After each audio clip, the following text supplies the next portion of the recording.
Get off me, Ridley. I'm the more superior heavyweight. Huh.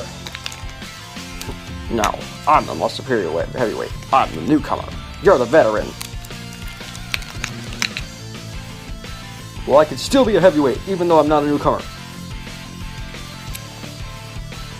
Sorry I had to see that. It was Bowser and Ridley having a casual chat of who is the greatest heavyweight in all of Smash Brothers. Hey guys, Brady here, and today, welcome to another episode of Brady's Talks, where I review certain games. The 15th anniversary of Sonic was, we got games like Sonic 06 for PS3 and Xbox 360, and freaking Sonic the Hedgehog Genesis on the Game Boy Advance. Those were the worst Sonic games ever created. So to make it up, for the 20th anniversary, Sega actually did something right. Released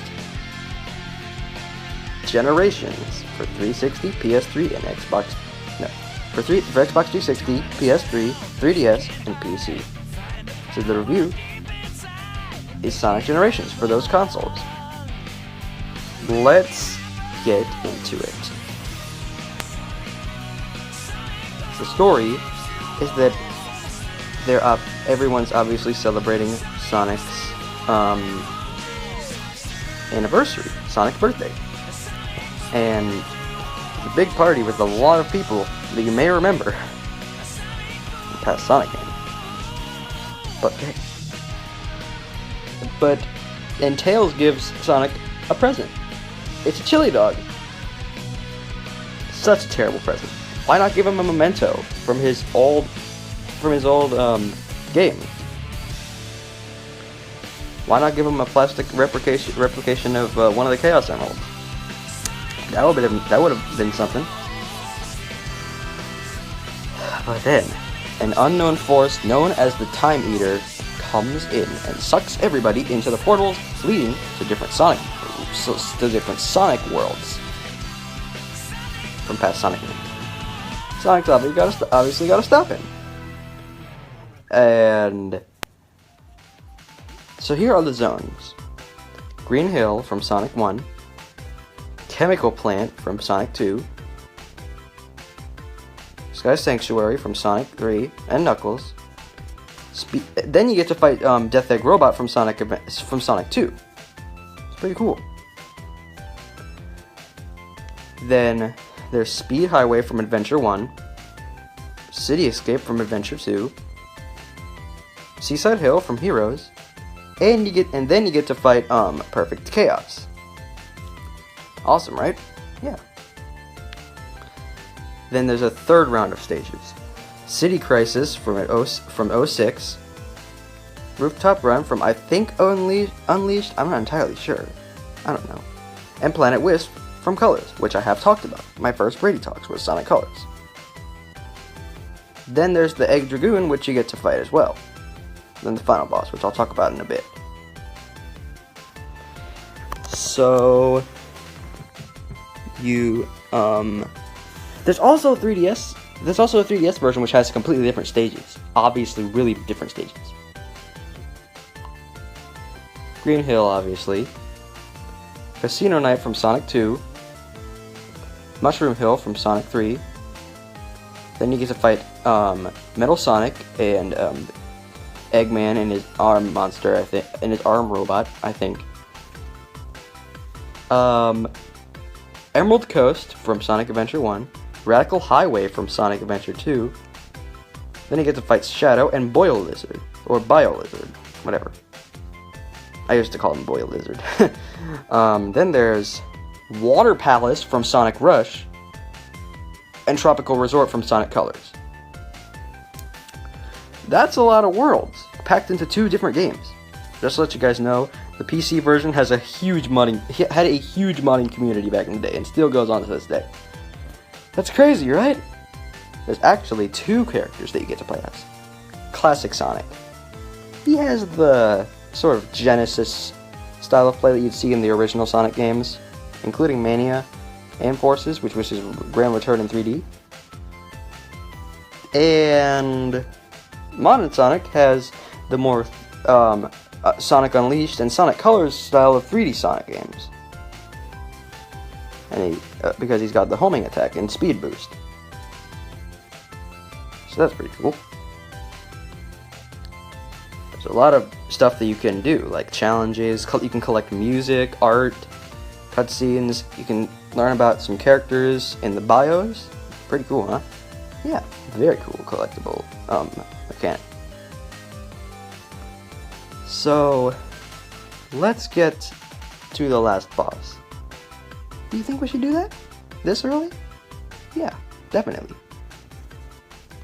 The final boss. Sonic, Classic Sonic, meet up with the Time Eater, who's actually being controlled by Dr. Eggman and Dr. Eggman from the past, formerly known as Dr. Robotnik. and he's like, nobody calls me that anymore. That's the funniest thing I've ever heard from past Eggman. I mean, you'd think that the Time Eater would be controlling itself, but the only person smart to control the Time Eater is Eggman, of all people. So they kill Sonic and Classic Sonic, or knock them out. Then all their friends, every friend that you found, including Silver and Shadow, which you have fought. Metal Sonic obviously doesn't show up, but he does show up as a boss fight, rival fight, whatever. And they're all like, "Go Sonic, go!" And I know you can do this, Sonic. You always do. Then they gather every Chaos Emerald, and they're like, "Time to scramble some Eggman, Super Sonic style." And then they're like, "Pshee!" They turn super, and they go on to stop the Time Eater. You may have to use your thinking strategies to take this man out. And once you do, bam, he's dead. Time Eater goes bye-bye. Same thing goes for the 3DS version. So what happens at the end? Well, Classic Sonic obviously has to go bye-bye as well, along with Classic Tails, back to his world. The funny thing, Sonic actually taught him the homing attack in the 3DS version, which you can actually use later on in that adventure. And in the 360, PS3, and PC version, he's like, "Dude, sweet! You're only gonna get better!" Then he's like, "Hey Sonic! Enjoy your future! It's gonna be great!" The future wasn't that bright. Modern Sonic was wrong! Apparently. I don't understand why Tails wasn't playable. Modern and Classic. That's unfortunate. Overall, the game is some sort of return to form in some way for both Classic Sonic and Modern Sonic, which is why I'm giving it an 8 out of 10.